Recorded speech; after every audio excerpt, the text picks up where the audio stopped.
Isco. Allez, vas-y, pourquoi pas. Vas-y, pourquoi pas. J'ai un scoop pour vous. Penalty sur Ronny Lopez à la 151e. Vous vous demandez pourquoi on n'est pas revenu sur la VAR, mais la VAR ne fonctionnait pas. Le Colombien qui a pris dessus, il a réussi son dribble. Falcao, ouais, il est bon. Ce soir, je vais dire tout haut ce que tout le monde pense tout bas. Radio Diagonale, la web radio 100% rouge et blanche.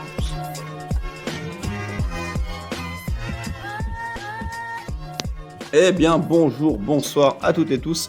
On se retrouve pour ce second débrief de la saison 2022-2023 et premier débrief de Ligue 1. Et avec moi pour m'accompagner, il y aura Florestan en vidéo. Salut Flo.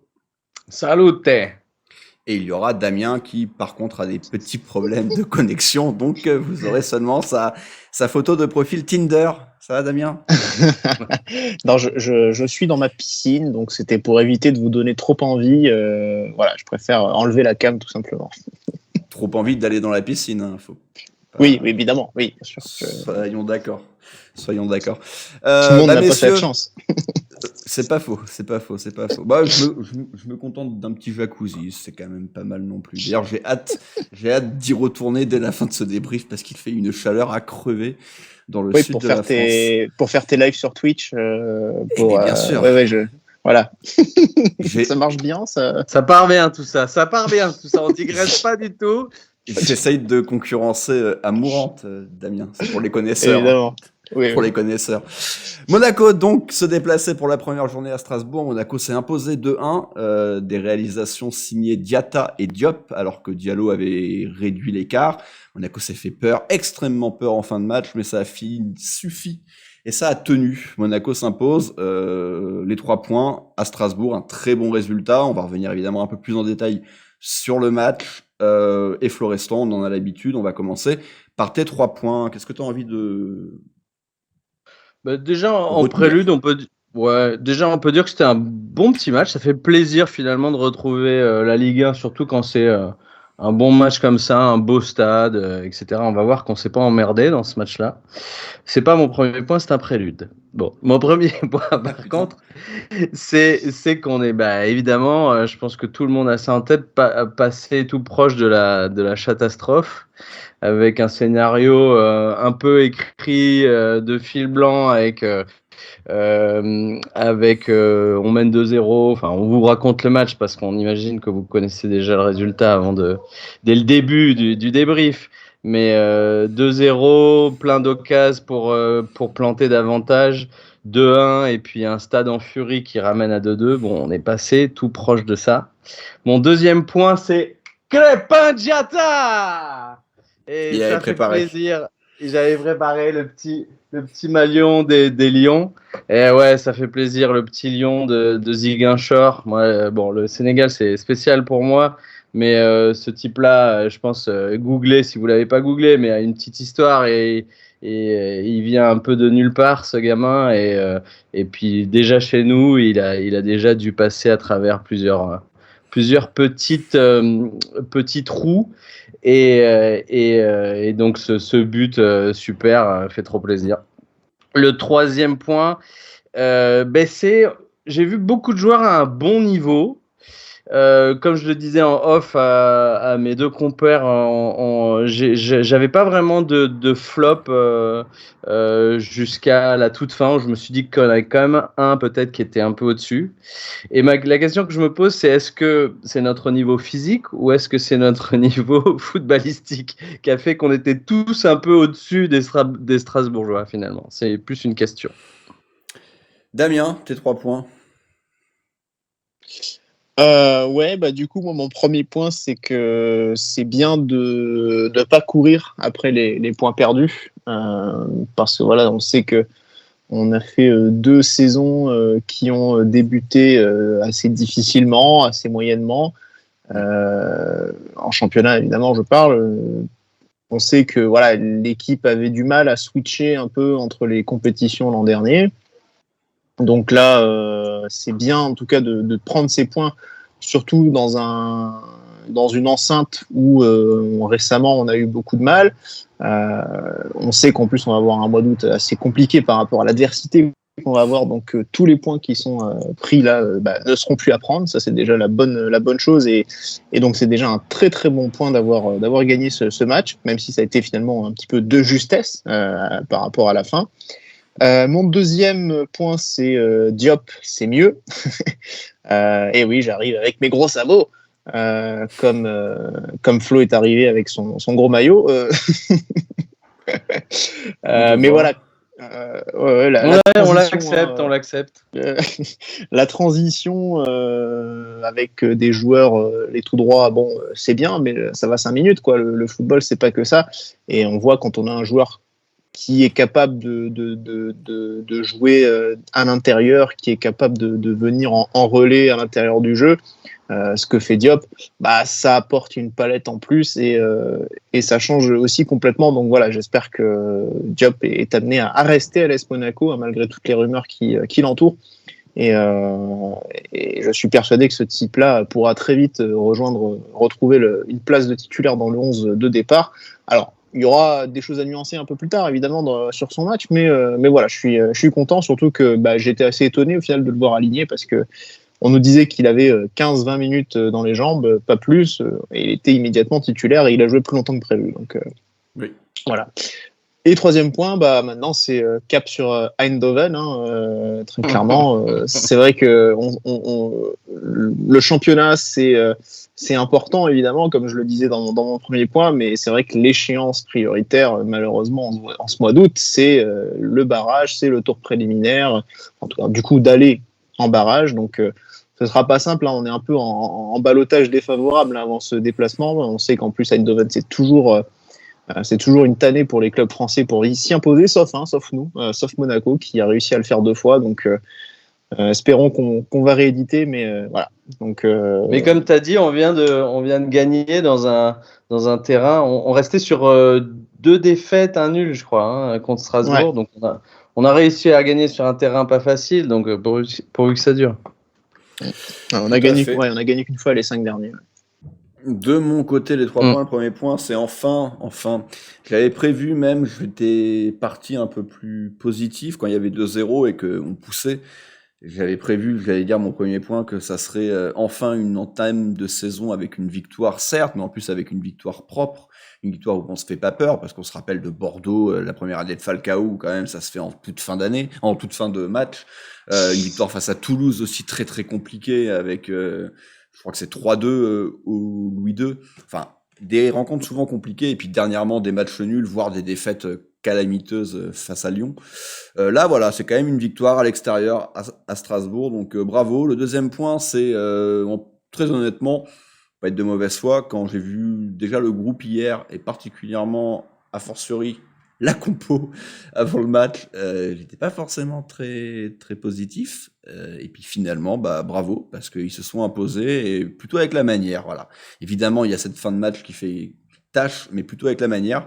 Et mon troisième point, c'est que je pense avoir trouvé, alors il y a eu qu'une entrée en jeu et un match, donc on a encore le temps, mais je pense avoir trouvé mon nouveau chouchou moyen qui sera, je pense, Bril Mbolo. J'ai adoré son match, on en reparlera, et j'ai adoré son match, alors que j'étais pas forcément fan de son recrutement. Je voulais depuis longtemps un 4e attaquant. Déjà l'année dernière, je l'avais dit, quand on avait fait le mercato bilan, pour moi, il nous manquait un autre profil, un profil un peu comme lui, mais j'étais pas forcément très séduit par son arrivée. On avait Isidore. Ouais, super, ouais, d'accord. Et j'ai adoré son match. Alors, je sais pas s'il sera capable de le faire souvent, bien entendu, mais s'il est capable de réitérer ne serait-ce que ce genre de prestation 1 fois sur 2, je signe avec les 2 mains, parce que j'ai vraiment adoré son match, quasiment de A à Z. Il y a quasiment aucune fausse note, et en plus, surtout dans un registre et dans un profil qu'on n'a pas, parce qu'on avait beaucoup de petits gabarits qui se faisaient dominer physiquement. Là, on a un tronc d'arbre devant. Alors, c'est le Lukaku du pauvre, mais c'est Lukaku de chez Lidl, quoi. Voilà. Je pense qu'on l'aime tous, et c'est un peu tous notre chouchou.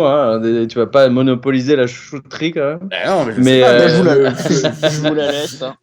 Je me positionne mais je pense dessus. que En tout cas, on est favorable, je pense, à peu près tous à ce joueur, mais aussi parce qu'on sent qu'il joue sur des qualités de base qu'il ne perdra pas d'un match sur l'autre. Donc, quand tu dis au moins qu'il fasse ça un match sur deux, je pense qu'à tous les matchs, c'est un mec qui peut te donner un minimum de quelque chose. Bon, on va aller plus dans le détail de ce qu'il fait. Qu'il est seul à avoir aussi dans l'effectif. On en reparlera, de vous inquiétez pas, de Bril Mbolo. Là, enfin, ou Brel Mbolo d'ailleurs, je préfère dire Bril du coup, autant ça me faisait marrer de dire Brel, mais maintenant je préfère dire Bril. La composition, donc Damien, on le savait, Badiachil, Caillot était encore un petit peu court, Folland, Golovin suspendu. Le groupe hier, je l'ai dit dans un de mes points, faisait pas forcément rêver. En plus, il avait fait le choix de mettre Vanderson et Ben Yedder sur le banc. On avait quand même une compo assez moyenne, après, en tout cas sur le papier. Ouais, extrêmement remanié, mais bon, après, voilà, on est Monaco, Minamino donc... j'allais oublier Minamino qui est Minamino, alors... Une fatigue musculaire. Oui. C'est pas pareil qu'il est fatigué. Ouais, il est fatigué. C'est un peu ça quand même. C'était loin, Strasbourg. On n'est pas le japonais. Mais la fatigue musculaire, c'est de la fatigue. Donc, si. Il y avait son compatriote là, qui était aussi blessé là, à Strasbourg. Donc, comme il allait pas être là, il s'est dit, bon, j'y vais pas. Peut-être. Mais non, c'est vrai que il y a quand même des petits changements. Alors certains n'ont pas posé de problème. Celui de Jean-Lucas, par exemple, je m'y attendais à le voir à la place de Matazzo. Celui de Ben Yedder, j'avoue que j'étais un petit peu déçu de voir Ben Yedder sur le banc. Aujourd'hui, je m'attendais à le voir associé à Mbolo, surtout que Clément avait dit en conférence de presse qu'il était curieux aussi de voir leur association dans le temps. Donc je m'attendais vraiment à voir cette doublette. Oui, pareil, moi aussi. En tout cas, je m'attendais vraiment à voir cette doublette débuter la rencontre, surtout qu'en plus, ça permettait d'enlever une option, on va dire, sur la ligne offensive des milieux, qui aurait pu se faire sans Diop et Diatta au début de rencontre, en fait, parce que Clément, encore une fois, avait prévenu qu'ils avaient peu de minutes dans les jambes, qu'ils étaient au milieu de la préparation, en tout cas pour Diop, et que du coup, ça semblait difficile d'imaginer de les voir titulaires dans la veille, quoi, à l'annonce du groupe. Donc, pour cela, j'étais très surpris. Pour Jean-Lucas, c'était assez... je m'y attendais. Et pour Ben Yedder, j'étais un petit peu déçu de le voir sur le banc. Oui, parce que on est bien d'accord de toute façon, avec Voland et Golovin suspendus. J'ai fait un petit mix entre les deux joueurs, mais voilà, avec ces deux joueurs suspendus, Caillot et Badiachil encore un petit peu court, ça enlevait potentiellement de toute façon deux titulaires. Donc c'est vrai que on s'attendait à minima au moins à voir Ben Yedder. Et c'est vrai que quand on a vu la compo, là c'était vraiment un changement drastique, Flo, par rapport à la compo de mardi, puisque si je dis pas de bêtises, il y avait donc du coup 5 titulaires de Eindhoven qui étaient remis sur la feuille, et surtout tout le secteur offensif qui était complètement changé.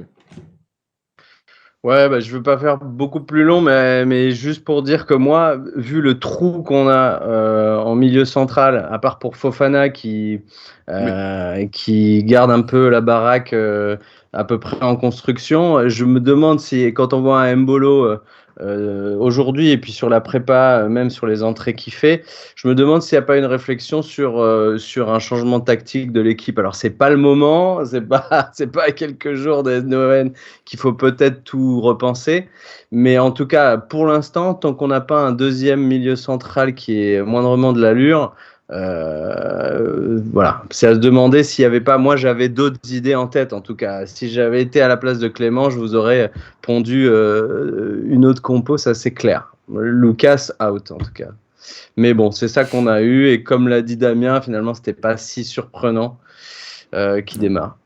Non, au final c'était pas non plus la surprise du chef. On sait qu'il va y avoir de la rotation. On rappelle aussi les absences de Golovin et Voland suspendus. Je crois que tu l'as rappelé, Rome, en tout cas pour Voland. Oui. Mais après, sur les systèmes de jeu, Clément l'avait dit, on va beaucoup changer cette année, parce que on va devoir beaucoup s'adapter. Donc, du coup, l'équipe sera beaucoup plus modulée que la saison dernière. Ouais, Donc il s'y prépare en tout cas. Oui, on est bien d'accord, mais là, je veux pas trop digresser parce que ça ferait du fantasy compo. On va pas faire de la fantasy compo, mais disons qu'il y a effectivement, il faut moduler, surtout en ce moment vu ce qu'on a en milieu central. En tout cas, messieurs, le match maintenant à proprement parler. Monaco va bien rentrer dans le match, Damien. Et bon, je te lance toi parce que forcément, et on sera tous d'accord avec toi, mais le début de match de Sofiane Diop n'est pas parti sur les meilleurs auspices parce que, alors certes, sur la première situation, il était signalé hors jeu, mais quoi qu'il arrive, sa finition est catastrophique. Et quelques instants après, il rate aussi quand même une très très grosse situation. Ouais, il fait c'est pas la même, mais c'est vrai que 2 fois, il se prend les pieds dans le tapis, hein, très clairement.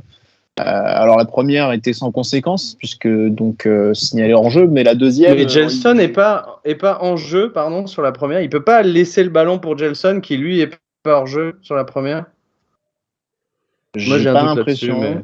C'est quand même 20 secondes pour ceux qui n'ont pas vu le match, c'est 20 secondes énorme. Ils sont les deux devant le gardien avec le ballon tout seul et il me semble qu'au démarrage, lui Gelson n'est pas hors jeu, mais comme c'est Diop qui prend la balle. Lui, clairement, l'était. Mais bon, en tout cas, bref. Je sais pas, sûr, mais j'ai pas trop fait gaffe à ça. Revoir. Ni au positionnement de Gelson sur la deuxième, mais ouais, là, le contrôle c'est même pas un contrôle en fait, c'est que le ballon lui tape un peu le tibia et qu'il se retrouve 3 mètres plus loin, et ce qui permet à Matsels d'intervenir. Donc, t'es gentil avec ce joueur. C'est totalement un contrôle qui part. Si Golovin fait la même. 6 ou 7 mètres plus loin, pas 3 mètres. Ah non, j'ai dit qu'il a fait de la merde. Je l'ai quand même dit, ça. Merci. Pas 3 mètres. Ouais, mais oui, mais c'est parce que je crois qu'il me semble, en regardant le ralenti, que c'est le ballon, je sais pas, top un peu et rebondit aussi. Et qui tape un peu sur le tibia et que c'est le tibia qui le projette après. Après, la première prise de balle, effectivement, elle aurait pu être meilleure, s'il y avait après ce qui aurait peut-être empêché le rebond, mais je crois que c'est un truc comme ça. Mais voilà, il fait n'importe quoi, là, on est d'accord. Oui, non. Je vais pas le défendre sur ça. Il s'est rattrapé après, mais je vais pas le défendre sur cette action-là. Hein. J'ai gueulé comme tout le monde. Hein. Et de toute façon, et on sera tous d'accord aussi, derrière, il a quand même fait un très bon match, particulièrement dans l'animation et à la passe. Son but, on y reviendra, il est important, mais c'est clairement pas le but le plus compliqué à marquer, même si sa course est très intelligente et qu'il anticipe très bien une potentielle, pas faute de main, mais en tout cas de déviation de Matsels dans cette zone-là. Mais début de match, Flo, mais vraiment très intéressant, parce que Nubel fait un arrêt un petit peu photo sur une frappe qui n'était pas forcément cadrée, mais il est quand même là. Jean-Lucas aussi tente une belle frappe de loin, et ça donne un corner. De toute façon, je pense que globalement, les deux gardiens cet après-midi, Flo, ont fait tous deux très bons matchs. Merci bon Lavar. Match, ouais. Merci Lavar. Oui. Voilà. Merci Lavar, oui, au final, mais Nubel, très bon match. On va revenir dessus, mais effectivement, cette première mi-temps, c'est du kiff-kiff. Hein, on va le voir, hein, et on va finir avec un avantage à la pause, mais ça aurait pu finir 0-0 ou 1-1. Ça aurait été relativement OK. En fait, les deux équipes pressent très haut. Honnêtement, sur cette première mi-temps, il me semble que même un gars de Prime Video l'a mentionné, incroyable, ils ont des fois des bonnes idées, mais je trouve que sur la première mi-temps, quasiment nos meilleurs défenseurs, c'est nos 4 attaquants. C'est-à-dire que vraiment, ils ont du mal à passer notre première ligne d'attaque. Ça fait bien longtemps que ça nous est pas arrivé d'avoir des attaquants qui est vraiment du fil à retordre aux défenseurs, et Mbolo, il est pas pour rien là-dedans, mais les 3 autres aussi. Et du coup, quand ça a passé la première ligne, tout de suite, il y avait un peu plus... on sentait que c'était un peu plus gruyère derrière, mais... donc, ils ont eu des occasions. On en a eu aussi. Liénard qui met un super coup franc, vraiment ultra bien tiré au point de pénalty, fort à ras de terre, qui qui aurait pu et qui aurait pu surprendre. Et je crois que c'est Aguilar qui sauve le but parce qu'il y a une remise du coup et Ajor qui a juste à mettre un coup de cuisse pour que ça rentre et Aguilar se jette et nous sauve un but, très clairement. Ça c'est à la 17e. Et puis voilà, il met une bonne frappe. Et puis nous, on a des bonnes combis avec Mbolo qui, tout le long du match, va faire le pivot. Et il y a un bon 1-2 Diop Mbolo avec une frappe un peu moyenne de Diop à la 25e. Il y a beaucoup de combinaisons avec Gelson qui va être assez vertical et assez dirigé vers le but, qui va se retrouver souvent dans la surface. Bon, voilà, ça fait des occasions. On pourrait mieux finir tout ça, mais dans le jeu, il y a quand même une certaine verticalité pour faire plaisir à notre ami Clement. Et il y a quelque chose. Mais on va dire qu'au niveau des occasions, franchement, c'est presque 50-50. Allez, un peu plus d'occasions pour nous sur cette première mi-temps. Bah, c'est un peu ce qu'on disait avec Quentin après le match d'Eindhoven, c'est que les titulaires d'Eindhoven qui, malgré tout, à l'heure actuelle, sont encore les vrais titulaires, les 4 devant, ont tous des profils très techniques, très petits espaces, très intéressants, mais c'est vrai qu'il manque cette verticalité, il manque cette vitesse. Là, pour le coup, on avait Gelson et Diatta. Mbolo, je ne sais pas si c'est vraiment de la verticalité, mais en tout cas, c'est du physique, c'est un autre permet profil. De remonter. Par Tout contre, le monde remonte avec lui. Ouais. Du coup, ce que tu gagnes en vitesse, en verticalité et en projection rapide, bah, tu le perds un peu dans le dernier geste, dans la finition, où c'est des joueurs qui sont pour le coup un petit peu moins précis, un petit peu moins habiles avec le ballon. Donc voilà, il faudrait qu'on arrive à faire un petit mix de tout ça. Et c'est pour ça que, même si Voland, moi, c'est un mec que globalement j'aime bien et que je défends, j'ai quand même envie de voir ce que ça pourrait donner un pivot comme Bolo pour donner des ballons de but à Ben Yedder. Sur le papier, ça peut être quelque chose d'assez intéressant. Donc, on verra bien entendu d'ici là, mais je trouve qu'il y a quelque chose à faire. En tout cas, Damien, Monaco va finir par marquer sur coup de pied arrêté, une nouvelle fois, parce que mardi, on l'avait bien dit, Monaco avait été quand même assez impressionnant sur coup de pied arrêté. Alors là, il n'y a pas eu spécialement de combinaison, que ce soit sur coup franc ou sur corner. Et d'ailleurs, le but vient, je pense qu'on s'est tous fait la réflexion en direct, que le corner est complètement raté de Diop, et c'est Dissasi qui le sauve, et Diatta, entrée de surface, qui place une superbe reprise de volée. En fait, l'idée est bonne, Pardon si je te coupe, Damien, mais l'idée est bonne. J'ai lancé Damien, Flo, c'est pas possible ça. Je suis terrible. Mais alors, dis-le, l'idée de Diop était bonne. J'ai dit Damien. C'est ton chouchou. Vas-y, dis-le. Alors, du coup, je reprends quoi? Je reprends à Rome qui disait que le corner de Diop était raté, que Maripane s'arrache sur le duel. Je pense que non, c'est Dissasi. Non, mais je pense que Diop. Dissasi, pardon, ça dit pas de la merde. Vas-y. Mais oui, non, mais effectivement, après, là, ce qu'on retient surtout, c'est le très beau geste, la frappe pure vraiment de Diatta. En reprise de volée, voilà, c'est un très très beau but qu'il inscrit. Après, voilà, c'est pas forcément une combinaison particulière comme on a pu en voir contre Eindhoven, mais voilà, pour le coup, elle se termine bien, quoi. C'est une spéciale pour Diatta. Il avait mis son premier but avec le Sénégal contre la Tanzanie en 2019, il me semble, à Cannes, et c'est la même. C'est pour ça qu'il voulait. C'est reprise de volée que tu le lances en fait. Non, pas du tout. Non. Ce que je voulais dire, c'est que Diop voit Diatta qui est à l'entrée de la surface. Il voit, et en fait, l'idée de Diop est bonne, mais il rate son corner effectivement. Ça. Non, mais il le met trop. En fait, il est trop faible son corner. Et Dissasi fait. Je suis pas sûr qu'il soit.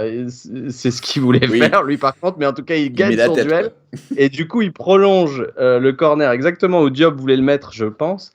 Et là, Diatta reprend de l'extérieur, donc du haut du pied direct. Et ouais, la même, vous regardez Sénégal-Tanzanie, Diatta, vous verrez, c'est un peu plus en demi-volée avec le Sénégal. Mais il fait, je l'ai vu mettre à Bruges et tout. Il aime ça, la reprise de volée, un peu comme ça, coup du pied.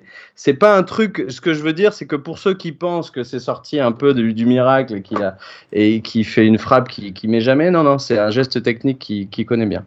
C'est une qualité qu'il a, donc écoute, peut-être qu'on le reverra. La fin de mi-temps, a noté une très bonne sortie de Nubel au devant de Diallo. Ouais. Ouais. Voilà, qui clairement permet à Monaco de mener 1-0 à la mi-temps. Moi, je trouve malgré tout que c'est plutôt logique et que c'est plutôt mérité sur l'ensemble de la mi-temps. Monaco a quand même été plus dangereux. On l'a dit, Diop quand même rate, pas un immanquable, mais en tout cas une très grosse situation. On s'est procuré beaucoup de coups de pied arrêtés, particulièrement des corners. Et on repart donc, Damien, sur cette deuxième mi-temps. Strasbourg va faire un changement qui va nous faire quand même pas mal de mal avec l'entrée de Lens, parce que jusque-là, Jacobs avait été plutôt correct, parce qu'il n'avait peut-être pas eu grand-chose à foutre non plus. Et ça sera plus compliqué pour lui en seconde mi-temps. Et donc, ouais, voilà, cette seconde mi-temps, Damien, plus compliquée, même si, encore une fois, je trouve que pendant 15-20 minutes, Monaco est quand même très bien, quoi. Alors, c'est vrai qu'on n'a pas vu du tout Pierre Gabriel. Honnêtement, non, mais honnêtement, je me demande s'il était sur le terrain. Voilà. Après, effectivement, ouais, Delaine c'est amené à être leur titulaire cette saison, en remplacement de Cassie. Donc oui, il était diminué. Et d'ailleurs, ils avaient plusieurs joueurs un petit peu diminués, un petit peu incertains. Donc du coup, clairement, il a posé plus de problèmes. Mais comme tu dis, je trouve que sur cette seconde période, on n'était pas vraiment en difficulté. C'est plutôt sur la fin de match qu'on l'a été, mais toutes les occasions en première période, dans deuxième, elles sont à nous. Je te coupe très très rapidement parce que je suis d'accord, et je l'ai dit moi-même, on fait 15-20 minutes où on pousse vraiment pour le 3-0, mais il y a quand même cette grosse situation, donc à la 48e, où Jacob se pète la gueule, et c'est Dizazi qui sauve sur un tacle un petit peu, sur un très beau tacle, sur une très belle intervention, qui dans un second temps touche la main, mais là pour le coup c'est main collée au corps, en plus c'est directement contact après la hanche, donc c'est pas sifflable, mais on s'est quand même fait peur à ce moment-là. Voilà. Ouais, parce que là, à ce moment-là, tu as le risque de voir un penalty sifflé contre toi, surtout après l'épisode. C'était contre le PSV. Voilà, on était. Moi, le PSV, je siffle penalty et pas là, donc. Voilà. Pareil. Bon après, moi j'aurais pas forcément sifflé pour le coup, mais j'aurais pas non plus sifflé sur Dizazi, d'autant qu'elle touche vraiment à peine la main. Et bon là pour le coup, lui, et que le bras est collé. À tes œufs, contre mardi, le bras est beaucoup plus collé cette fois. Donc pour moi il y avait rien. Après évidemment les Strasbourgeois râlent et je comprends qu'ils puissent râler, mais c'est vrai que hormis ça, sinon toutes les occasions elles sont pour nous. Je veux dire, il y a une frappe de Gelson qui passe un peu à côté, et juste à la 48e on a aussi un face à face entre Diatta et Sels que Diatta perd. Sels fait encore un gros arrêt. Diatta qui a tenté le piquer.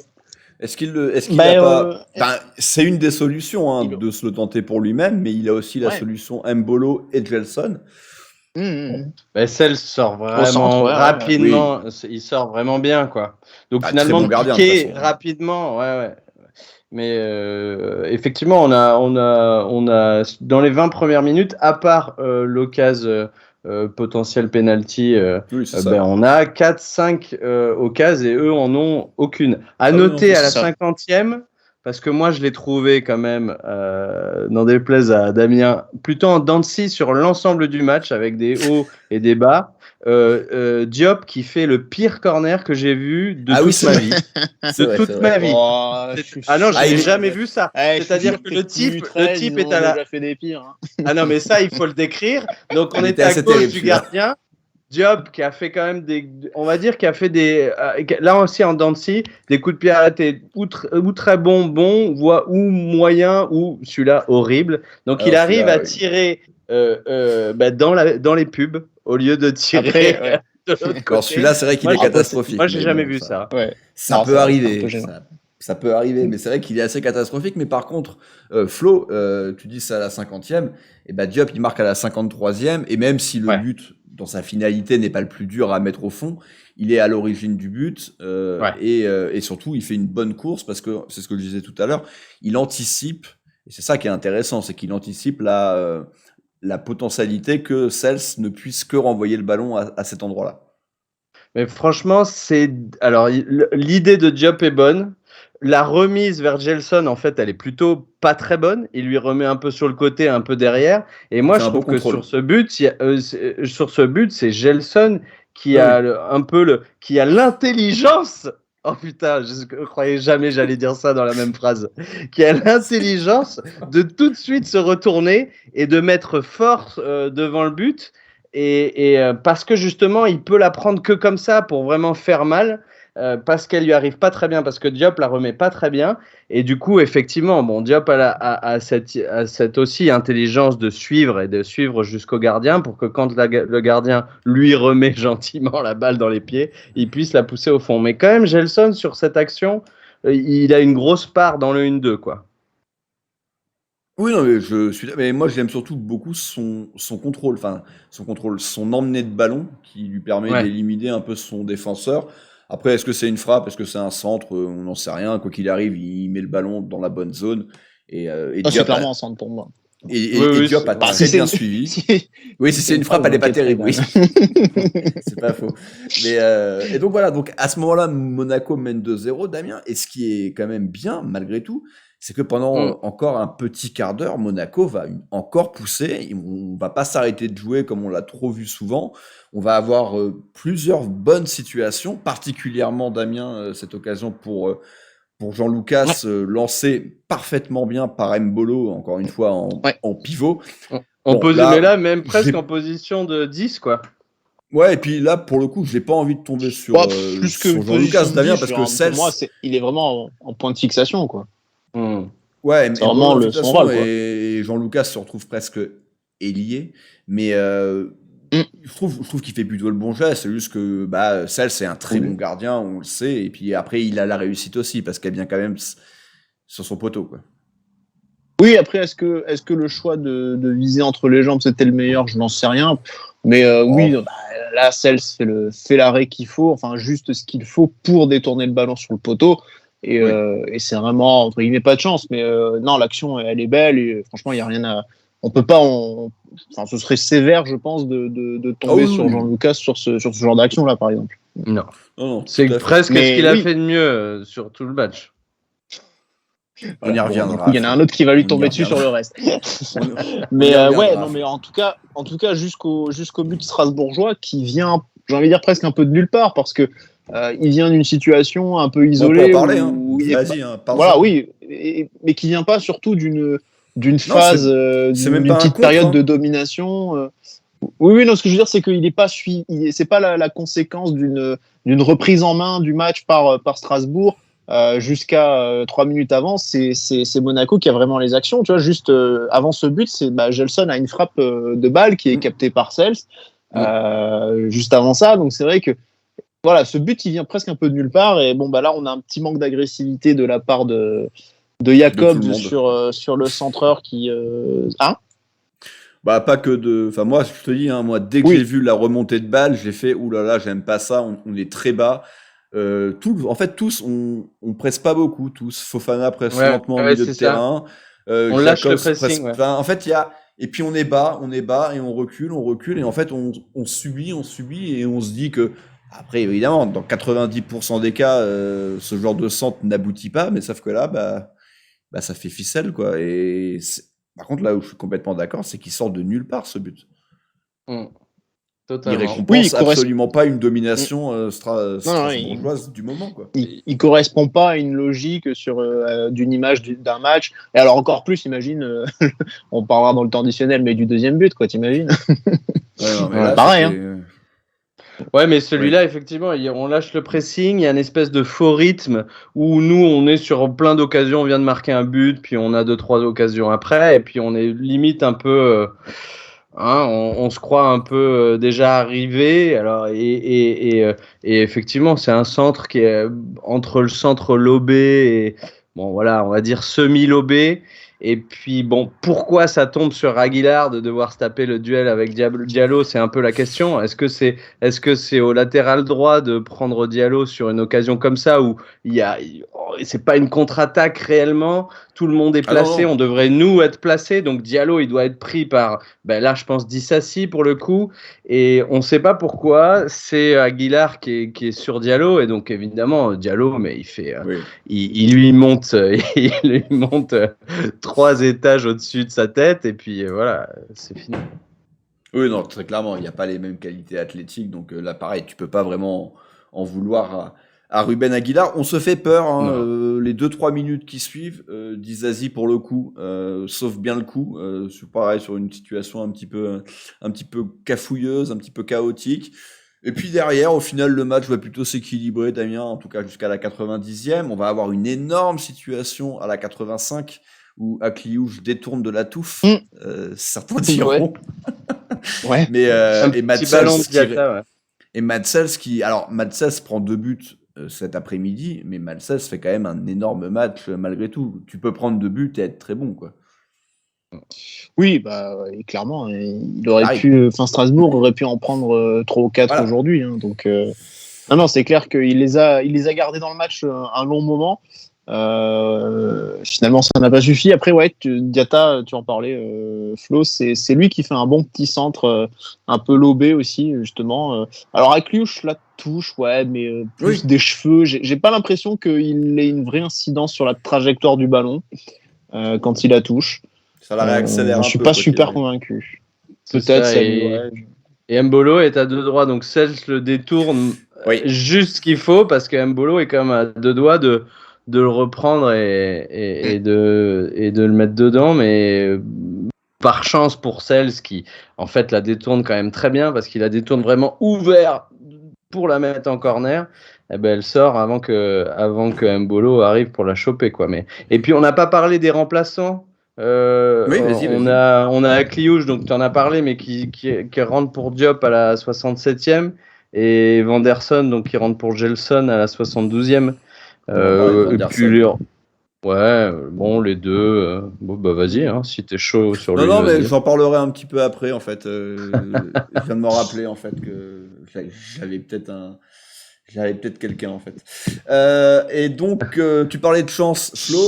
Est-ce que la chance, c'est pas surtout cette annulation de but de Diallo? Moi, vous le savez, hein, je suis pour la VAR. Par contre, vous le savez aussi, ce type de hors-jeu, je ne suis pas pour. Je trouve que quand ça se joue comme ça au millimètre, on devrait quand même laisser un minimum de latence. Alors, ça nous a de temps en temps desservi. Donc là, tant mieux que c'est pour nous. Malgré tout, qu'est-ce qu'on s'en sort bien. Et puis, faut m'expliquer. Et je le défends, hein, mais qu'est-ce qu'il a fait, Nubel, là? C'est quoi cette sortie? Alors déjà, il sort à contre-temps, et du coup, il faut pas qu'il sorte. C'est soit il sort tout de suite, soit il sort pas du tout. Et en plus, il essaye de faire comme un contre au volleyball. Bon, je suis pas convaincu de la gestuelle, quoi. Voilà. Il y a de la latence dans toute la défense, hein, sur cette action. Il y a entre autres Maripane qui sait absolument pas qui prendre, bien sûr, qui va vers Djikou, et puis finalement Djikou est tout seul, et du coup qui va vers Diallo, et finalement Diallo est lui aussi tout seul vu que Maripane est resté entre les deux. Donc il y a à mettre ça au crédit, j'ai envie de dire, de Nubel, qui voit tous ses défenseurs complètement en panique.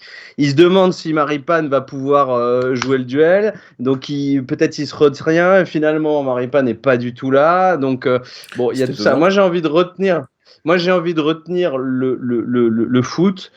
C'est-à-dire que finalement, on a quand même, sur l'ensemble du match, mérité de gagner ce match, même si, encore une fois, scénario, stade avec grosse ambiance, il y avait fortement moyen de prendre un 2-2, mais qui aurait été, franchement, à regard du match, pas très sympathique pour nous. Et puis, j'ai envie surtout de me concentrer sur Nubel, qui, 1 minute après, 2 minutes après, nous fait un arrêt énorme, et en fait du coup moi j'oublie ce but refusé, et parce que vraiment il y avait un peu le feu dès qu'ils se sont rendus compte que dès qu'ils foutaient un long ballon dans la surface, Diallo prenait un peu ce qu'il voulait, et donc ils refont ça, et Nubel fait 2 arrêts à bout portant, notamment surtout le premier qui est vraiment un très bel arrêt, et puis après un deuxième où c'est plus sur lui, mais là il y avait encore le feu, mais une des plus grosses actions du match finalement à la dernière seconde. Donc j'ai envie de retenir ça, que malgré ce cafouillage, j'ai envie de dire, de l'ensemble de la défense, avec ce but refusé, direct après, il est quand même là et il te sauve le match quand même sur la dernière action qui était ultra chaude. Non, mais globalement, je suis d'accord. Puis Nubel, moi, je le défends. C'est un gardien que j'aime bien. Mais là, il est vrai que si le but est accordé, il n'y aurait pas non plus scandale. Et pour le coup, il aurait été quand même un petit peu à montrer du doigt. Ce qui n'empêche que, vu que le but est annulé, le reste de son match est excellent. Parce que sur le but, il peut pas faire grand-chose. Il peut même absolument rien faire. Et quand même, par contre, on en a parlé, il nous sauve à plusieurs reprises de grosses situations. Donc c'est pour ça, c'est ce que je disais tout à l'heure. Les deux gardiens ont été très bons. Même Matsels, même s'il en prend 2, il a été très bon. Et Nubel, en prenant un but, a également été très très bon. Donc voilà, Monaco s'impose donc 2-1 à Strasbourg, une victoire qui fait du bien. Monaco est donc co-leader de Ligue 1, égalité de points avec Lyon. Même score. Lyon qui s'était donc imposé hier soir 2-1 chez eux face à Ajaccio dans un match mais Lyon chiant comme la mort. Déjà derrière au classement du fair play. Voilà. Ouais, comme quoi un 2-1 peut être chiant. Comme quoi un 2-1 peut être chiant comme la mort. Et celui-là, le nôtre de 2-1 était quand même pas du tout chiant, quoi. Comme le meilleur exemple, je pense que c'est le 0-0 France-Brésil. Oui. Voilà. Ou le 0-0, ça peut être chiant, mais puis t'en as des. Ou le 1-0 de 2006 est un match sensationnel, alors qu'il n'y a que 1-0, but sur coup de pied arrêté. Donc oui, évidemment. Donc messieurs, maintenant on va pouvoir passer au top et flop. Flo, quel est ton flop? Bon, je pense qu'on l'a plus ou moins compris. Moi j'ai pas de méga top, j'ai pas de méga flop, mais oui, Lucas, parce que Lucas, quoi. Parce que Lucas, en flop, je le dis. Oui, en flop. Parce que dans le système avec lequel on joue, dans le rôle qu'il a finalement à côté de Fofana, il doit quand même avoir un certain impact physique, un certain apport défensif.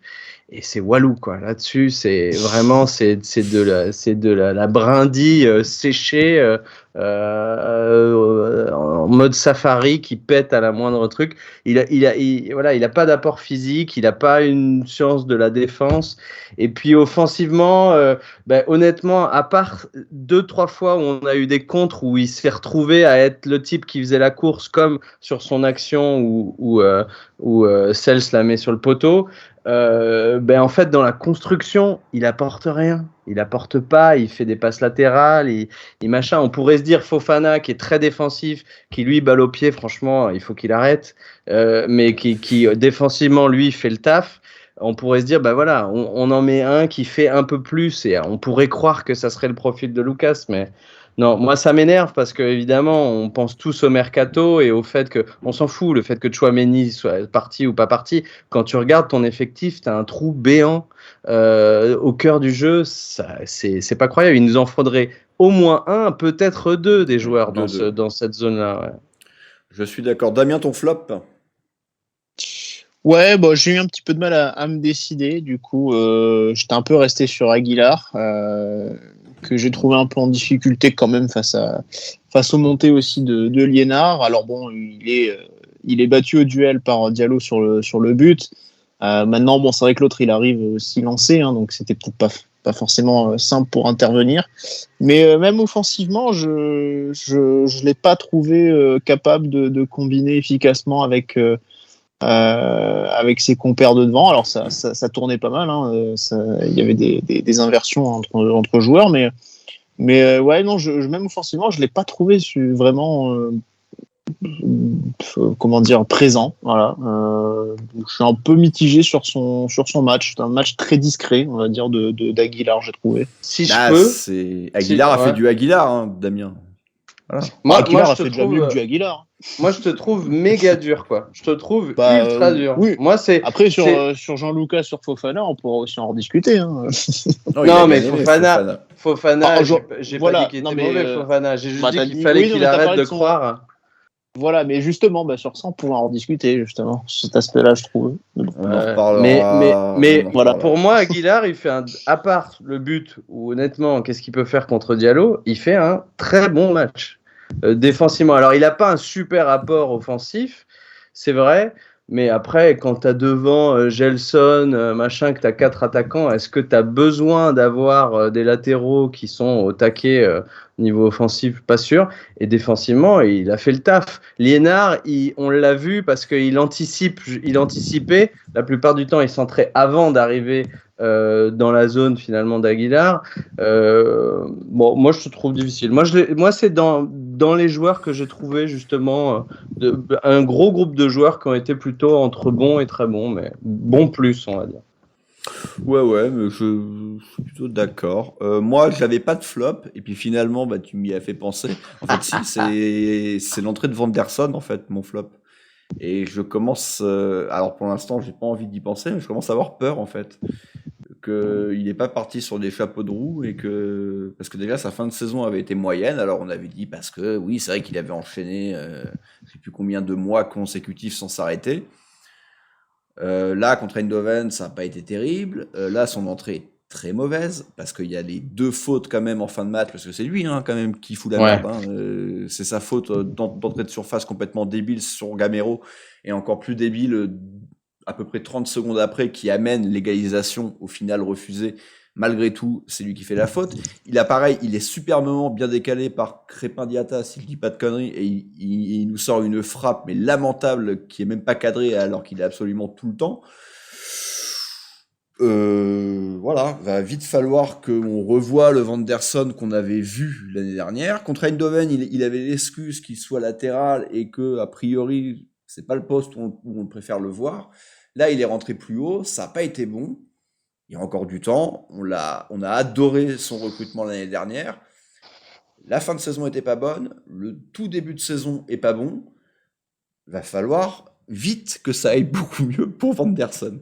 Les tops maintenant, messieurs, moi je vais en parler rapidement parce que c'était un de mes points. Pour moi, c'est Bril Embolo. J'ai adoré sa prestation de A à Z. J'adore ce genre de joueur parce que c'est le genre de joueur que tu vois pas beaucoup, surtout à Monaco. Je n'ai pas souvenir vraiment qu'on ait eu des points d'appui, des pivots, des tels physiques devant. Et là, il a Yann Koller. Yann Koller, il avait 35 berges. Oui, il était plus lent, aussi. Et puis il était en bout du bout de course quand même, Yann Koller. Et non, je l'ai trouvé vraiment très intéressant. Moi, Dave, qui vu les mecs aussi autour. Bien sûr. Mais donc voilà, on verra, évidemment, c'est qu'une rencontre. Sa rentrée face à Eindhoven avait également été intéressante. Donc on verra, mais je l'ai trouvé à de nombreuses reprises vraiment impressionnant, alors qu'on le sait, la Ligue 1 est loin d'être le championnat le plus technique. Par contre, c'est un championnat très physique. Les Strasbourgeois avaient une défense à 5, en tout cas avec 3 centraux, avec des Niamsi, il y a quand même du poids, il y a du volume. Et putain, il leur a mis une misère pendant 90 minutes. Et d'ailleurs, je pense que Clément avait rapidement prévu de faire entrer, vers la 60e, prévu de faire entrer Ben Yedder. Et voyant la prestation que faisait Embolo, il n'a été presque obligé de le laisser. Par contre, moi, j'aurais fait rentrer Ben Yedder, mais à la place de Diop. J'aurais pas fait rentrer Akliouche. Voilà, c'était mon top.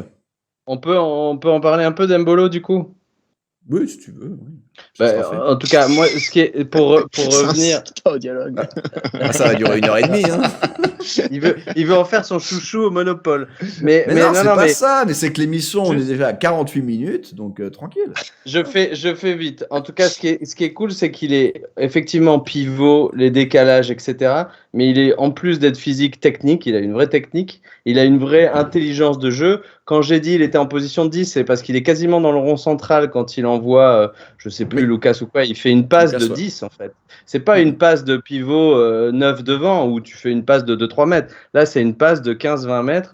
Donc, il est capable de faire ça et il est intelligent aussi. Il s'écroule des fois juste quand il faut pour pas qu'on se prenne un contre ou quoi. Tu sens que le mec a un peu de bouteille et il fait ultra du bien quoi. Il fait ultra du bien et comme on le disait au début, c'est là où tu vois, c'est ça qui est intéressant de voir, c'est que tu as les qualités intrinsèques d'un joueur et après ce qui est un peu latent, c'est-à-dire quand il peut être très bon ou moins bon. Lui, on sent que sur ses qualités intrinsèques, ça ne changera pas, ses qualités physiques et techniques et donc tu peux quasiment être sûr qu'à chaque match, à l'inverse d'un Boadou, d'un machin où en gros t'es sûr de rien, avec lui t'es sûr d'avoir de la qualité, j'ai envie de dire presque quoi qu'il arrive quoi. Je le vois pas faire un très mauvais match, il en fera sûrement, mais il a une base de qualité qui te rassure. Il a une base physique, c'est une évidence en tout cas. il va falloir qu'il travaille les reprises de volée parce qu'il s'est quand même bien déchiré là en Ouais, première la mi-temps. finition, apparemment, c'est son, Oui, voilà. c'est son La point finition, faible. par contre, je pense que ça sera pas extraordinaire, mais bon. C'est pour ça C'est que un le peu mettre con avec pour un Ben attaquant, Yedder. quand même. Oui, mais c'est pour ça que le mettre avec Ben Yedder, ça peut être intéressant et il peut le servir et on peut avoir un Ben Yedder à 30 buts, Damien, et puis peut-être qu'il passera devant la fraude Christian d'Alger, quoi. Voilà. J'ai cru que t'allais dire dans la fraude Kylian Mbappé. Ouais, Ah moi, bah non, Mbappé, il est loin dans le classement. Je parlais du classement Non, des mais buteurs. ouais, je suis d'accord aussi sur ce point, c'est qu'on a hâte de le voir associé en fait avec un autre attaquant qui puisse aussi profiter vraiment des espaces que lui va pouvoir créer, parce que ce type-là, il t'embarque facilement 2 défenseurs. Là, quand on voit comment il s'est démerdé face aux 3 centraux de Strasbourg, Ouais. c'est vrai qu'il y avait presque une impression de facilité par rapport à la puissance physique qui dégage. Donc c'est vrai que ce sera jamais mon chouchou, parce que moi j'aime les techniques soyeuses et c'est pas son cas, et qu'il a un côté un peu trop bourrin qui fait que c'est pas vraiment le football que je préfère. Mais très clairement, dans notre effectif, comme je le disais en tout début d'émission, c'est qu'il apporte quelque chose que personne d'autre n'apporte. Et c'est vrai que c'est un profil pour la Ligue 1 en plus vraiment intéressant, parce que voilà, ça va permettre aussi de pouvoir moduler un peu notre jeu, notre façon de jouer, et ça va pouvoir vraiment créer beaucoup plus d'espace, beaucoup plus peser sur les défenses adverses pour créer beaucoup plus d'espace à des mecs comme Ben Yedder. Je pense que ce sera peut-être voilà, ça pourra Fofana a dit ça rappelle Slimani un peu en point de fixation.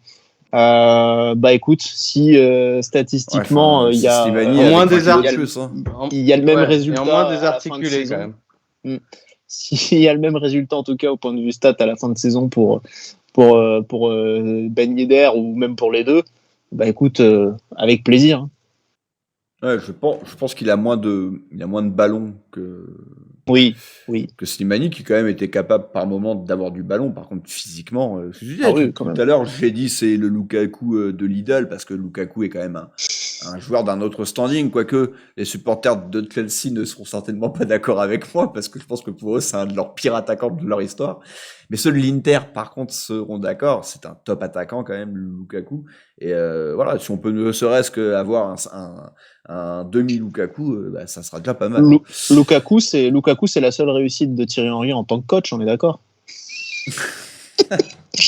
Bon, vous m'aviez dit qu'il fallait pas que je parle, vous avez fait 10 minutes de plus, hein, les gars, sur Mbolo.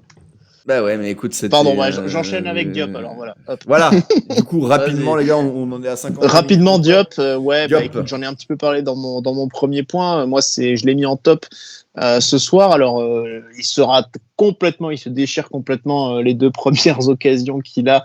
On n'y revient pas dessus. Mais derrière, je trouve que dans le cœur du jeu, pour trouver des relais intérieurs, clairement, c'est un profil qui est hyper important aussi pour nous. Il y a son but, opportuniste, mais voilà, avant ça, il y a l'action qui mène. Et puis je trouve qu'en fait, on disait beaucoup Clément, les rumeurs un peu qu'on pouvait lire, c'était que Clément était pas super fan du profil, etc. Ce qui fait qu'il n'a pas joué sur les derniers matchs de la saison. Je sais pas ce qu'il en est, mais j'ai l'impression que sans se renier, il a réussi, ou en tout cas, peut-être il comprend un peu plus les directives et l'idée de projection rapide que demande Clément, sans pour autant se renier dans ce qu'il sait faire de bien. Donc voilà, peut-être qu'il y a une évolution positive à voir avec lui sur la suite de la saison, s'il reste, et c'est ce que j'espère. Donc voilà. Oui, et je l'aime, et je voudrais dire, je l'aime. C'est ce que j'espère aussi. Et que maintenant, et que j'espère d'autant plus qu'il reste, parce que maintenant qu'il a un vrai numéro sur le dos, là on va pouvoir aller floquer le maillot, là on va pouvoir parler sérieusement. Je veux aussi qu'il reste, mais titulaire, je sais pas, parce que je sais pas où le foutre en fait. Je sais pas où le foutre. À la place de Golovin, c'est très clair. Non, je le mets pas sur un côté, donc non, je mets pas Diop sur un côté, donc surtout pas. Donc en fait, du coup, j'ai du mal à le mettre. Si je le mets avec Ben Yedder, du coup, il y a ni Voland ni Mbolo, et du coup, je suis emmerdé. Flo, ton top. Pardon, ton top. Nubel, on en a parlé suffisamment. Il fait plein voilà, il fait au moins 3-4 gros arrêts décisifs. Alors certes, il n'est pas de tout reproche sur le but refusé, mais enfin bon, toute la défense est un peu aux abois. Voilà, Nubel, un très bon match. Les joueurs dont on n'a pas parlé maintenant, il va rester donc la défense centrale, Damien, Dissasi Maripane, Dissasi passeur décisif après avoir été buteur cette semaine. Bon, sinon, en fait, j'ai toujours envie de dire pareil, c'est que ils sont bons quand ils ont rien à faire. Alors, je note quand même que pour très Desailly, c'est visiblement plus dur de défendre contre Ajor que contre De Jong. Apparemment. Mais non, c'est un très très bon attaquant. C'est un très bon attaquant, c'est très sous-estimé en réalité. C'est vrai que ça fait rêver personne en fait, mais c'est vrai que c'est un joueur qui fait vraiment mal, un peu. Alors, c'est pas Mbolo, mais voilà, c'est un peu le même délire. Le style. Qui pèse vraiment sur les défenses à joueur qui est très très bon. Mais c'est vrai que du coup, si on regarde un petit peu les duels, on a une charnière centrale qui a été quand même pas mal en difficulté sur ce plan, que ce soit sur le plan aérien ou au sol. Donc, ça n'a pas été un match de tout repos du tout pour eux. J'ai quand même une légère préférence pour Dissasi, que je trouve un peu plus serein que Maripane, que je trouve pour le coup vraiment trop moyen. Et j'ai vraiment hâte que Badiachil revienne, mais vite, pour que Maripane se retrouve sur le banc, mais vraiment vite. Maripane ne rassure absolument pas. Et ça fait 3 ans que je réclame de son départ, donc ça, à un moment donné, je sais pas. Le problème, c'est quand tu vois un match comme ça, où sur les simples qualités qu'on croit qu'il a, c'est-à-dire l'apport physique et le jeu de tête, et qui se fait bouger. J'ai le souvenir d'une action en première mi-temps où il se fait manger par Diallo à la fin de la première mi-temps. Bon, j'ai plus les détails exacts, mais en gros, manger physiquement, juste sur un contrôle à l'épaule, il prend 2 mètres et Diallo garde le ballon. Enfin, même sur ses forces, il se fait bouffer, il y a des soucis quand même. On est assez d'accord. Jacobs, dont on n'a pas du tout parlé, enfin si on en a un peu parlé sur le but et puis sur sa glissade où Dissasi tacle. À part ça, Flo, je sais que toi c'est un joueur que tu n'apprécies pas des masses. Pas du tout. On a tous envie de voir Caio Henrique arriver. Je l'ai pas trouvé dégueu. Bah non, mais je suis d'accord. C'est pour ça que je t'ai lancé sur ça. C'est que je trouvais qu'il avait été plutôt même très bon, mardi. Là, un peu plus en difficulté parce que forcément, il y a quand même 2 grosses situations qui viennent de son côté, mais c'est pas si catastrophique que ça l'était l'année dernière pour ses débuts, quoi. Et j'étais en train de me dire, justement, entre mardi et ce match-là, est-ce qu'on n'est pas sur ces 2, tu vois, si on fait un package, sur ces 2 meilleurs matchs chez nous? Alors, c'est du Jacobs, c'est-à-dire que le mec, on a l'impression qu'en arrivant chez nous, il a compris que, bon, il n'avait pas un niveau incroyable, mais donc du coup, il fait le strict minimum. Mais ce que j'aime, c'est qu'il est davantage présent quand même défensivement, même s'il y a 2-3 actions qui viennent de son côté. Mais sur la première mi-temps et même sur la deuxième, il fait 2-3 vraiment bons retours défensifs, chose qu'on l'a rarement vu faire. Et offensivement, il fait du Jacobs, mais encore plus robotique, c'est-à-dire je vais pas essayer de dribbler mon adversaire direct, je centre anticipé, j'essaye de faire un bon centre, ce que je sais à peu près faire, et voilà, et je me cantonne à ça, ou sinon de faire des petites passes relativement simples, c'est-à-dire qu'on dirait qu'il sait raisonner sur le fait que c'était pas justement Caio Henrique, voire qui que ce soit d'autre en termes de technique. Et donc un match très propre de Jacobs, et comme tu le dis, je suis le premier à franchement avoir envie de vomir dès qu'il est sur la feuille de match.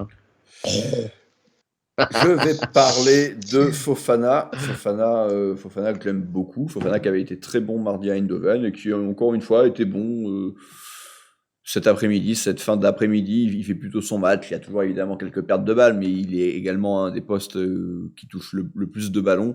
C'est très clairement notre valeur sûre du milieu de terrain après le départ de Tchouaméni et pour l'instant son non-remplacement. Donc il va falloir également trouver du monde au milieu pour le reposer un petit peu parce que il va pas non plus pouvoir jouer, espérons, les 14 matchs en cette semaine. Ça sera bon signe. Ça voudra dire qu'on sera au moins allé en barrage face à, on verra. Mais donc voilà, Fofana, moi j'ai plutôt bien aimé son match. Les 2 ailiers maintenant, Damien, alors souvent décriés parce que c'est vrai que des profils un petit peu foufou, mais ils ont été plutôt pas mal, moi je trouve. Alors Crépin, il y a son but, mais même étonnant quand même, d'un mec qui revient quand même, on le rappelle, d'une très très grave blessure. Il a été bon quand même. Alors Crépin, je l'ai trouvé très discret vraiment en première période. Alors peut-être c'est En moi première, qui ai mal vu. Finalement, c'est son but qu'il a un petit peu relancé, j'ai l'impression, même sur la deuxième période, même si en deuxième, je trouvais qu'il y avait encore des moments de creux. Donc c'est assez inconstant sur la durée du match en termes de minutes, ce qu'il a passé sur le terrain. C'était assez inconstant au final. Par contre, effectivement, il y a quand même techniquement, ce qu'on a vu, c'est il était assez sûr. Voilà, la technique était assez sûre, donc ça c'était quand même assez plaisant. On l'a vu capable de faire quelques enchaînements, de pouvoir accélérer, de pouvoir un petit peu, mais sur quelques appuis, réussir à faire quelques différences aussi. Donc voilà, c'est forcément c'est progressif pour lui que ça va aussi arriver. Mais non, j'aurais plutôt tendance à dire, par contre, pour le coup, que j'ai plutôt préféré le match de Gelson, qui repiquait pas mal dans l'axe, qui était toujours très disponible. Qui a plusieurs fois tenté, mais bon, avec ça, après, les pieds carrés, malheureusement, c'est comme ça. On peut pas, à moins d'une opération, on peut pas faire grand chose pour qu'il puisse cadrer. Mais ouais, puis il y a sur ce but, il y a ce centre là qui fait donc dans la bonne zone et qui oblige Cels à se détendre et qui pousse finalement Cels à faire une faute. Ouais, les deux ont été bien, je suis d'accord. Diatta, en fait. À l'inverse de ce qu'il a pu faire chez nous au début quand il est arrivé, il a rien fait de mal. T'as raison qu'on l'a pas trop vu, on l'a pas vu énormément sur l'ensemble du match, mais en fait tout ce qu'il a fait, il l'a bien fait. C'est juste que le jeu était pas forcément dans sa zone, mais à chaque fois qu'il touche le ballon, il a plutôt fait des diffs, il a plutôt fait les bons choix. Mais c'est vrai que je suis d'accord avec toi qu'on le voit pas énormément sur ce match-là. On le voit sur son but, il y a une ou deux actions en deuxième où il fait quelque chose de bien quand même. Et Gelson, ouais. En fait, il faut pas qu'il s'embourbe dans le poteau de corner à essayer de courir plus vite que la ligne de fond de terrain. Dès qu'il repique dans l'axe, finalement. Ouais, c'était assez stéréotypé son jeu, mais finalement, c'est ce qui marche le mieux. Et quand s'il se contente de faire ça, c'est peut-être ce qu'il y a de mieux à faire pour lui, quoi. C'est pas GG, mais en même temps, c'est Gelson. Alors, très très rapidement, je vais faire les remplaçants parce qu'après j'ai les notes de l'équipe et je pense que vous n'êtes pas prêts. Mais vraiment, je pense que vous n'êtes pas prêts pour les notes. Parce que même moi, là, je les ai devant les yeux depuis 2 minutes et j'essaye de comprendre. Mais ok. Donc, Akliouche qui est rentré, qui a failli marquer. Moi, j'aurais plutôt fait rentrer Ben Yedder. Tant mieux, on gagne et ça a donné un peu plus de repos à Ben Yedder. Donc, au final, c'est très bénéfique. Vanderson, j'ai pas du tout aimé sa rentrée. Il va falloir apporter beaucoup mieux. Et Matarazzo, il est rentré à la 87e, donc il n'y a pas grand-chose. Moi, je mets un bémol sur Vanderson. Il rentre dans une période dégueulasse où on est tous un peu aux abois. Non, il rentre avant. Il garde quand même. À la 73e, il rentre. Eh à la 73e, on est déjà dans la situation. Il en a une lui-même, Flo. Il en a une lui-même. Enfin, je veux dire, c'est pas si horrible que ça. Il garde quand même le ballon dans son coin. En gros, ce qu'il fallait faire à ce moment-là, parce que on prenait un peu à chaque fois que ça partait d'un autre côté. Enfin, je suis d'accord que c'est pas terrible, mais je suis pas inquiet pour Vanderson, moi perso. Ah non, mais je dis, moi je commence à être un petit peu inquiet, mais c'est un peu pour troller aussi. Et j'espère que, encore une fois, en fin de saison, on a tous été très contents de son arrivée. Là, si tu comptes la fin d'année dernière, ça fait plusieurs matchs qu'il est pas bon. C'est tout, c'est juste une réalité. Là, son entrée, pour moi, elle est dégueulasse. Il aurait pu coûter extrêmement cher. Il rate le 3-1. C'est pas le seul, mais il fait partie de ceux qui ratent le 3-1. Je le mets encore comme titulaire, mais il va falloir montrer un petit peu autre chose. Qui montre. Okay. Bref, vous voulez les notes, messieurs? Allez, vas-y. 10 pour Lucas. Alors, Nubel à 7. Maripane 7. Dizazi 8. D'accord. Donc c'est la meilleure note, Dizazi. Jacobs et Aguilar ont 5. Fofana 6. Jean-Lucas Flo à 7. Gelson à 5. Diatta à 6. Mbolo à 6. Ok. Et Sofiane Diop à 5. Voilà. Ah d'accord. Bon. Ouais, donc c'est pour ça que... un peu comme ça au chapeau. Tu mets des notes dans un chapeau, bim bam. Non, mais c'est vrai que Diop il rate un énorme truc en début de match, ils ont peut-être de là à lui mettre 5 pour ça. Non, par contre, mais Maripane, t'as 17. Ça confirme un peu mon flop aussi, quoi. Du coup, c'est bien. Qui ça? Oui, Maripane 7, je suis choqué quand même. Mais 10 à 8 aussi, je suis choqué. Hein. Jean-Lucas c'est beaucoup 7. 8 quand même. 8, Ah oui, oui, non, mais c'est beaucoup, pour quand ça même. que je vous ai dit que je comprenais pas les notes. Et Ouais. Nubel, Nubel, on peut dire c'était un 7 Nubel et 8, 7, mais... si. À partir du moment où le but est refusé, ça vaut 7. Si le but est Oui, Ouais, mais ça mais, pourrait vouloir plus. Désolé, mais le but a beau être refusé, mais j'arriverai jamais à enlever cette image de ma rétine. Hein. Oui, Elle mais il fait quand existe même un bon pour match, tu vois. l'éternité, hein. C'est comme Damien, Matsel, s'il a 6, Oui. bah, il en prend 2, mais il a quand Ouais. même 6, tu vois. Donc, Ouais, il fait quand même un bon match. Bon, en tout cas, voilà, qui conclut donc ce débrief après 1h05. De toute façon, on le savait, hein, avec Flossa et Johan Plombe. C'était couru Bien sûr, d'avance. je sais pas. C'était Bien sûr, couru c'est pas. d'avance. On se retrouve, c'est quand le match retour, Damien? Mardi ou mercredi? Mardi. C'est mardi. À Donc on se retrouve 20h30, si je dis pas de bêtises. D'accord, c'est un horaire un petit peu plus normal. Bon, c'était Oui. 20h mardi dernier, là ça sera donc 20h30.